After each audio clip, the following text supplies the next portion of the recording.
we're diving into a really tough story today. Yeah. It's this news report from WXYZ TV Detroit about 2 young children found dead Oh, wow. in a casino parking garage. And Baffle.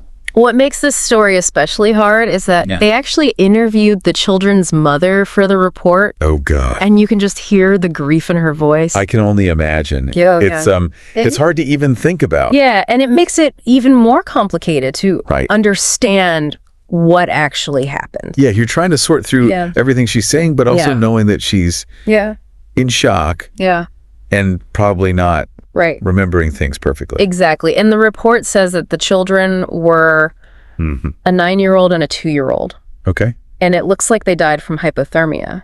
Oh, wow. But how could that even happen when there were other people in the car with them who survived? Yeah, that's the big question, isn't it? Right. There were 4 other people in the vehicle. Okay. With the mother, a 4-year-old. Wow. An 8-year-old, a 13-year-old. Oh my gosh. And even a 70-year-old. Okay. All survived the cold. Which makes you wonder, like, were they all huddled together? Right. Were they, you know what I mean? Like, how is it that 2 of them didn't make it and the others did? Yeah, and you think about age.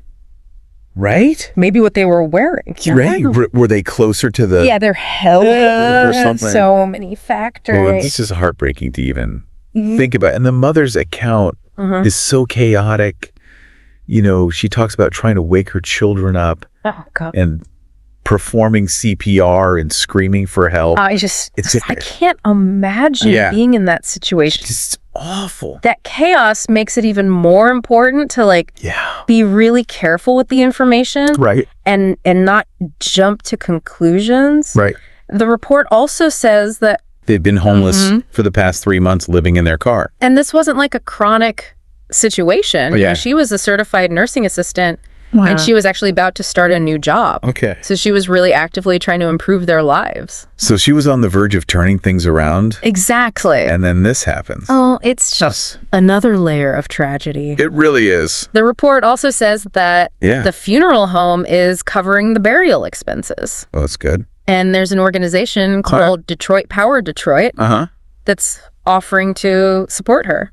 That's good, at least. Yeah, it shows that there are people out there trying to help. Yeah, it shows that people care. Right. But it also brings up this bigger issue of homelessness in Detroit. Absolutely. Yeah. I mean, this is an isolated incident. Right. You're probably familiar with some of these issues. I am. Sadly, Detroit has struggled with homelessness for a long time. Right. And this just underscores the dangers that families without stable housing face. What I found really interesting, though, was the detail about the casino parking garage.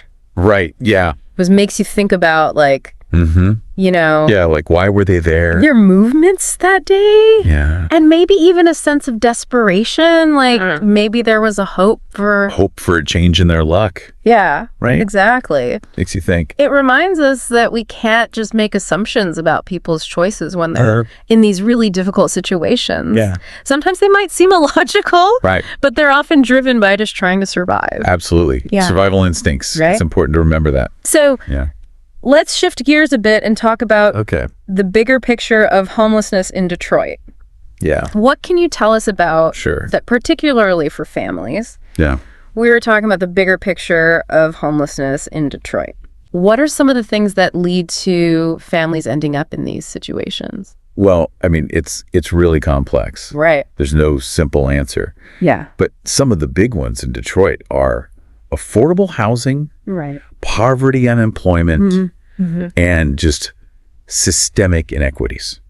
Yeah, the report doesn't really get into those specifically, but they do mention that Detroit has a higher poverty rate than the national average. Absolutely. And then you combine that with housing costs going up. Exactly. So, like, it's a recipe for disaster. Yeah. Especially for families that are struggling. It's a slippery slope.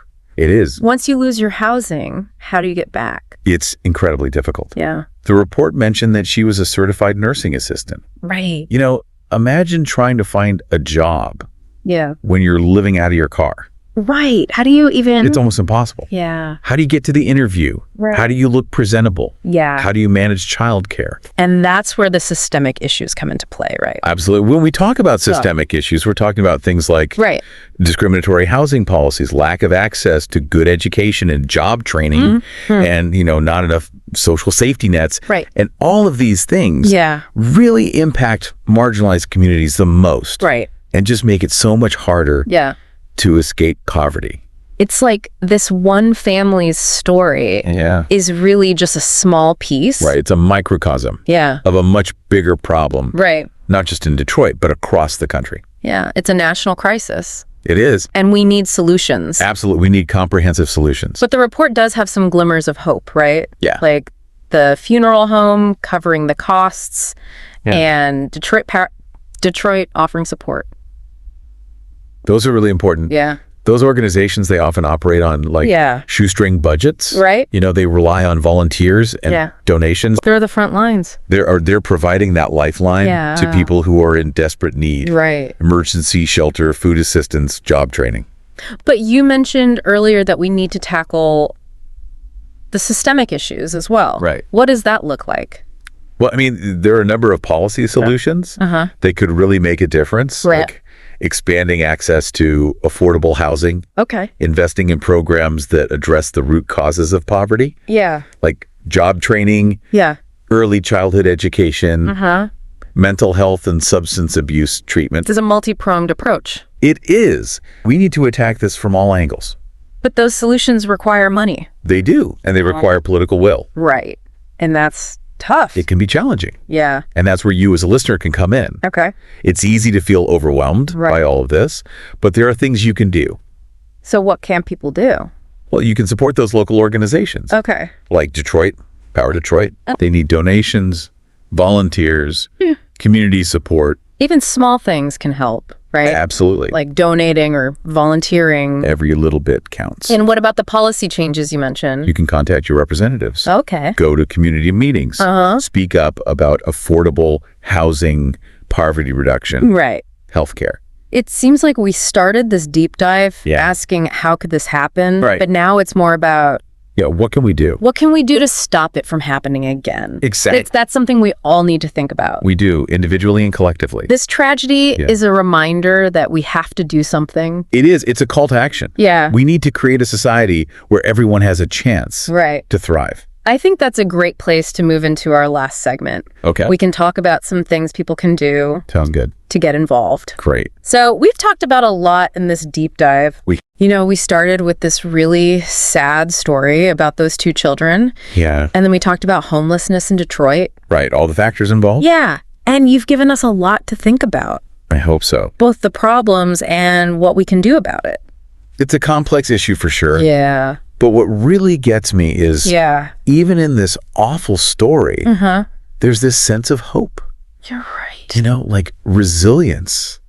Yeah, the mother was going through so much. Right. But she was still trying to make things better for her family. Exactly. And she was so grateful for the support she was getting. Yeah. Even while she was grieving. It really shows the power of community. It does. Like the funeral home helping out. Yeah. And Power to Detroit offering support. Those are incredible acts of kindness. Yeah. And it makes you think, right. What if we could do more? What if we could amplify that compassion?